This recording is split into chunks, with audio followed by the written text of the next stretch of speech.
السلام علیکم۔ ایک شہر میں دو میاں بیوی رہتے تھے۔ عورت اپنی اچھی شکل و صورت اور قد کاٹ کی وجہ سے غرور میں مبتلا تھی۔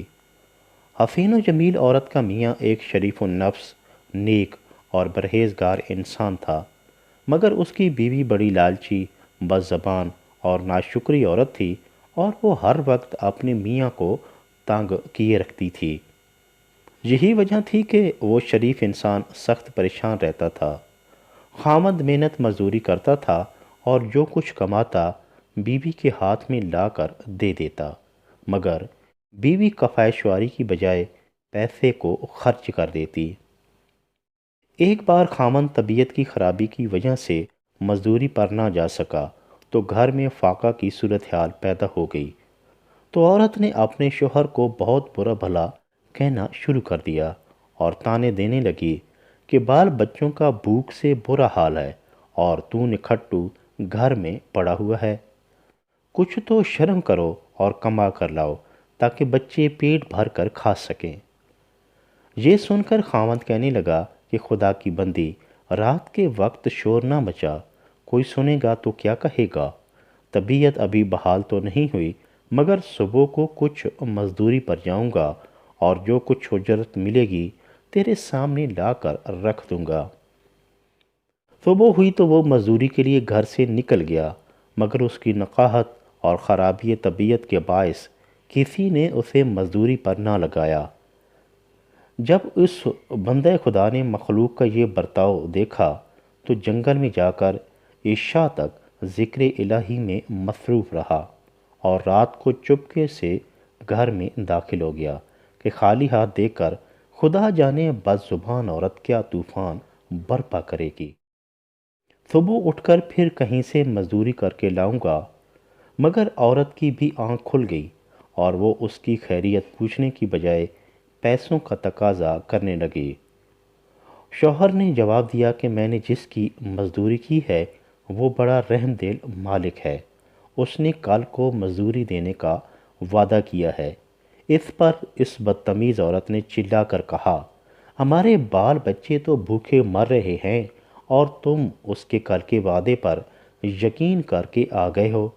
تم کیسے باپ ہو، بھوکے بچوں کا بھی احساس نہیں۔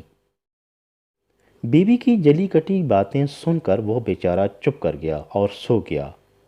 صبح کو وہ مزدوری کے لیے گیا، مگر پھر اسے مزدوری نہ مل سکی۔ وہ پریشان تو ضرور ہوا، پھر جنگل کا رخ کیا اور عبادت الہی میں مصروف ہو گیا۔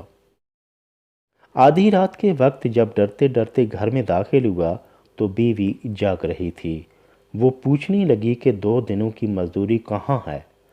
اس نے بیوی کو تسلی دیتے ہوئے کہا، مالک نے کل 3 دن کی اکٹھی مزدوری دینے کا وعدہ کیا ہے، صبر کرو، کھانے پینے کا سارا سامان کل واپسی پہ لیتا آؤں گا۔ یہ سن کر بے صبری عورت آگ بگولا ہو کر اٹھی اور شوہر کا بازو جھنجھوڑتے ہوئے کہنے لگی، تم کیسے گھر کے سربراہ ہو، یہاں کھانے کے لیے ایک دانہ تک نہیں، بچوں کی بھوک مجھ سے دیکھی نہیں جا رہی، اور تم ہو کہ کل تک کا بہانہ پہ بہانہ کیے جا رہے ہو۔ غور سے سنو، کل 3 دن کی مزدوری لے کر آنا، ورنہ اس گھر میں تمہاری کوئی جگہ نہیں ہوگی۔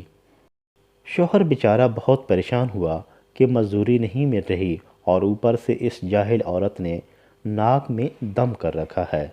کوئی سگھڑ عورت ہوتی تو آج یہ دن نہ دیکھنا پڑتا۔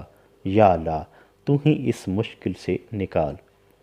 صبح وہ مزدوری پر جانے کے لیے گھر سے نکلنے لگا تو بیوی نے پھر تنبیہ کی کہ 3 دن کی مزدوری لے کر آنا، خالی ہاتھ منہ لٹکائے گھر میں گھسنے کی کوشش مت کرنا۔ وہ مزدور چوک جا پہنچا، مگر آج بھی اسے کام نہ مل سکا۔ وہ بہت پریشان ہوا، مگر پھر اٹھا اور سیدھا جنگل میں جا کر عبادت الہی میں مشغول ہو گیا۔ شام ہوئی تو وہ گھر کی طرف چلنے لگا، مگر آج پھر خالی ہاتھ اپنی بیوی اور بچوں کا سامنے کرنے کی اس میں ہمت نہ تھی۔ اس نے ایک عجیب کام کیا کہ تھیلی میں ریت بھر لی تاکہ بیوی کو حوصلہ ہو کہ مزدوری مل گئی ہے اور یوں رات گزر جائے گی اور بیوی کے غیظ و غضب سے بچ جاؤں گا۔ وہ بوجھل قدموں گھر کی طرف چل رہا تھا۔ وہ عشاء کے بعد گھر کے دروازے پر جا پہنچا اور اس کا دل زور زور سے دھڑکنے لگا۔ اسے دروازہ پر دستک دینے کی بھی ہمت نہیں پڑ رہی تھی۔ ایک سوچ آئی کہ واپس مڑ جائے، مگر رات گزارنے کا کوئی اور ٹھکانہ ہی تو نہ تھا۔ وہ انہی خیالوں میں گم تھا کہ اچانک گھر سے مزیدار پکوان کی خوشبو آئی۔ وہ بہت حیران ہوا کہ گھر میں ایک دھیلا تک نہیں تھا، تو پھر کھانے کی خوشبو کیسے؟ اسی لمحے اس کی بیوی کی آواز آئی، جو بڑے پیار سے اپنے میاں کو یاد کر رہی تھی اور بچوں سے پوچھ رہی تھی کہ نہ جانے تمہارا والد کہاں چلا گیا، کھانا ٹھنڈا ہو جائے گا تو کیا آئے گا؟ بیوی کا بدلا ہوا رویہ سے وہ دنگ رہ گیا۔ آخر کار ہمت کر کے اس نے دروازے پر دستک دی تو بچوں نے دوڑ کر دروازہ کھولا اور خوشی سے والد کے ساتھ لپٹ گئے۔ بیوی بھی چہرے پر مسکراہٹ سجائے اس کے استقبال کے لیے آ پہنچی۔ میاں کے خاک آلود چہرے کو اپنے دوپٹے کے پلو سے پونچھا۔ میاں کے کاندھے سے سر لگا کر محبت بھرے لہجے سے بولی، ہاں منی کے ابا، تو کہاں رہ گیا تھا؟ میں کب سے تیرے انتظار میں ہوں کہ تو آئے تو میں بھی کھانا کھاؤں۔ شوہر تمام صورتحال دیکھ کر ہکا بکا رہ گیا۔ بیوی نے اس کا ہاتھ منہ دھلایا، چارپائی پر بٹھایا اور اس کا ہاتھ تھامے بولی، منی کے ابا، تم سچ کہتے تھے، مگر میں ہی بے صبری اور بے مروت تھی۔ تمہارے مالک نے تو اپنا وعدہ پورا کر دکھایا ہے۔ میں شام سے پہلے بچوں کے کھانے پینے کی فکر میں پریشان بیٹھی تھی کہ اچانک کسی نے دروازے پر دستک دی۔ میں نے سمجھا کہ تم آ گئے ہو، مگر دروازہ کھولا تو سامنے ایک سبز پوش نورانی چہرے والا شخص کھڑا تھا۔ پیسوں سے بھری ایک تھیلی مجھے دی کہ یہ تمہارے میاں کی 3 دن کی مزدوری۔ اس نے کام احسن انداز سے کیا ہے، لہٰذا انعام کے طور پر اشیاء خورد و نوش سے بھرا ایک بڑا سا تھیلا بھی میری طرف بڑھا دیا۔ ساتھ ہی وہ شخص کہنے لگا، اپنے میاں کا خیال رکھا کر، وہ بہت نیک انسان ہے۔ میں حیرانگی کے عالم میں کبھی اتنے ڈھیر سارے پیسوں کو دیکھتی اور کبھی چیزوں سے بھرے تھیلے کو۔ اتنے میں وہ شخص تیزی سے واپس مڑا اور گلی کا موڑ مڑتے ہی نظروں سے اوجھل ہو گیا۔ واقعہ کی تفصیل بتانے کے بعد بیوی شوہر کی گود میں بلک بلک کر رونے لگی اور اس سے اپنے کیے کی معافی مانگنے لگی۔ شوہر نے اس کے ماتھے سے نیچے لٹک کر اس کی گورے گالوں کا بوسہ لیتی ہوئی چمکدار بالوں کی لٹ کو ہٹایا، اس کے ماتھے پر بوسہ دیا اور بولا، او بھلی لوکے، تو بھی کوئی ایسی ویسی ہے کہ تجھ سے ناراض ہویا جائے؟ تجھے دیکھ کر تو میں جیتا ہوں، تیری قربت تو میری ساری تھکن اور سستی اتار دیتی ہے۔ چل اٹھ، میں تجھے اصل حقیقت سے آگاہ کرتا ہوں۔ شوہر کی بات سنتے ہی وہ اپنے آنسوؤں کو پوچھتے ہوئے اٹھی اور متجسس نظروں سے میاں کو دیکھنے لگی۔ شوہر بولا، اے میری پیاری بیوی، دراصل تم ایک بے صبری و ناشکری عورت ہے اور کفیش شعار بھی نہیں ہو۔ اگر کچھ ریزگاری بچا لیتی تو بیماری کے دنوں اور کام نہ ملنے کی صورت میں گھر کا نظام تو چل سکتا تھا۔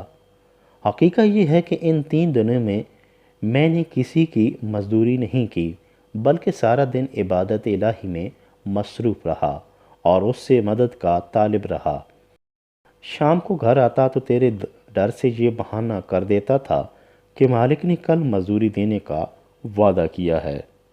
آج تو نے خود دیکھ لیا کہ مالک حقیقی نے ہمیں کتنا نواز دیا ہے، اس پر ہم جتنا بھی اس کا شکر ادا کریں کم ہے۔ آج تیرے ڈر سے تھیلی ریت کی بھر کر لایا تھا کہ تو سمجھے یہ سکوں سے بھری تھیلی ہے، اور یوں رات تو خیریت سے گزر جاتی۔ شکر ہے اس رحیم آقا کا جس نے میرا بھرم رکھ لیا۔ میاں کی بات سن کر بیوی بہت شرمسار ہوئی۔ اس نے ریت کی تھیلی کی طرف نظر کی تو اس کی چیخ نکل گئی۔ تھیلی کو دیکھ کر وہ دم بخود ہو گئی۔ اس کا منہ کھلا کا کھلا رہ گیا اور وہ پھٹی پھٹی نظروں سے کبھی تھیلی کو دیکھتی تو کبھی شوہر کو۔ خاوند بیوی کی حالت دیکھ کر پریشان ہو گیا، مگر جیسے ہی اس نے تھیلی کی طرف دیکھا تو خوشی سے اچھل پڑا۔ تھیلی میں قیمتی ہیرے چمک رہے تھے۔ اللہ کی قدرت سے ریت کے ذرات ہیروں میں تبدیل ہو گئے، جنہیں بیوی دیکھ کر دنگ رہ گئی تھی۔ دونوں میاں بیوی سجدہ ریز ہو گئے اور اللہ تعالیٰ کا شکر ادا کرنے لگے، جبکہ بیوی نے خاوند سے وعدہ کیا کہ وہ کبھی بھی اس کی حکم عدولی نہیں کرے گی، نہ ہی تنگ کرے گی۔ وہ صبر، شکر اور کفایت شعاری کے ساتھ گھر کے معاملات چلائے گی۔ اس کا اللہ تعالیٰ پر یقین پختہ ہو گیا۔ جو بندہ اپنے خدا پر بھروسہ کر کے اس کی اطاعت اور فرما برداری میں مصروف رہتا ہے، اللہ تعالیٰ اس کی غیب سے مدد فرماتا ہے۔ خدا پر بھروسہ اور یقین کامل انسان کو دنیا کی پریشانیوں سے نجات دلا دیتا ہے۔